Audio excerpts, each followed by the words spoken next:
Hi friends, రైతన్న ఛానల్కు స్వాగతం.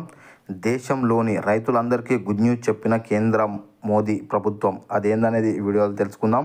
ఇప్పటివరకు మన ఛానల్ని సబ్స్క్రైబ్ చేయకపోతే సబ్స్క్రైబ్ చేయండి, లైక్ చేయండి, షేర్ చేయండి, కామెంట్ చేయండి. రైతులకు కేంద్ర ప్రభుత్వం శుభవార్త చెప్పింది.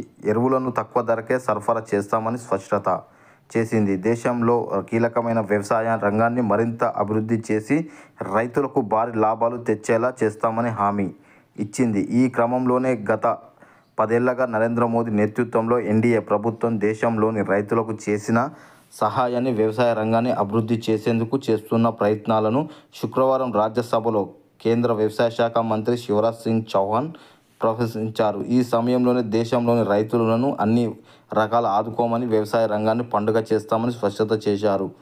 రైతులకు సరఫరా ధరలకే ఎరువులు లభిస్తాయని కేంద్ర మంత్రి హామీ ఇచ్చారు. ప్రధాని నరేంద్ర మోదీ నేతృత్వంలో ఎన్డీఏ ప్రభుత్వం దేశంలోని కోట్లాది మంది అన్నదాతలకు చౌకగా ఎరువులు అందిస్తామని హామీ ఇచ్చినట్లు స్పష్టం చేశారు.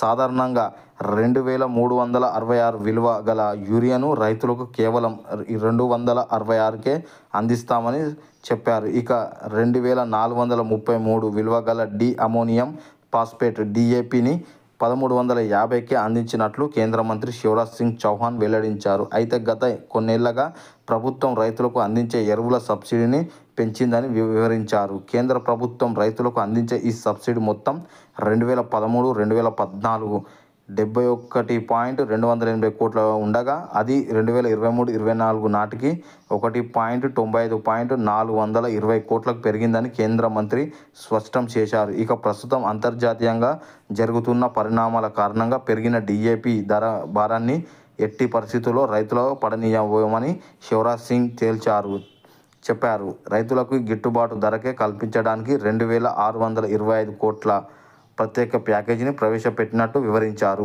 అదే సమయంలో దేశ వ్యవసాయ రంగాన్ని పొందేందుకు కేంద్ర ప్రభుత్వం, నరేంద్ర మోదీ ప్రభుత్వం నిర్దేశించి 6 కీలక ప్రాధాన్యతలను ఈ సందర్భంగా శివరాజ్ సింగ్ చౌహాన్ రాజ్యసభలో చేసిన ప్రసంగంలో తెలిపారు. దిగుబడులను పెంచడం ద్వారా రైతులకు ఉత్పత్తులను పెంచడం, ఉత్పత్తి వ్యవసాయాన్ని తగ్గించడం, వాటి సరైన ధర, ప్రకృతి విపత్తులకు ఎదురెప్పుడప్పుడు ఉపశమనం అందించడం, వ్యవసాయాన్ని వైవిధ్యంగా మార్చడం, సహజ వ్యవసాయాన్ని ప్రోత్సహించడం వంటి వాటిపై దృష్టి పెడతామని కేంద్ర వ్యవసాయ శాఖ మంత్రి వెల్లడించారు. ఈ 6 ప్రాధాన్యతల ద్వారా దేశంలో రైతులకు ఆదాయాన్ని పెంచడమే తమ ప్రభుత్వం లక్ష్యమని స్పష్టం చేశారు.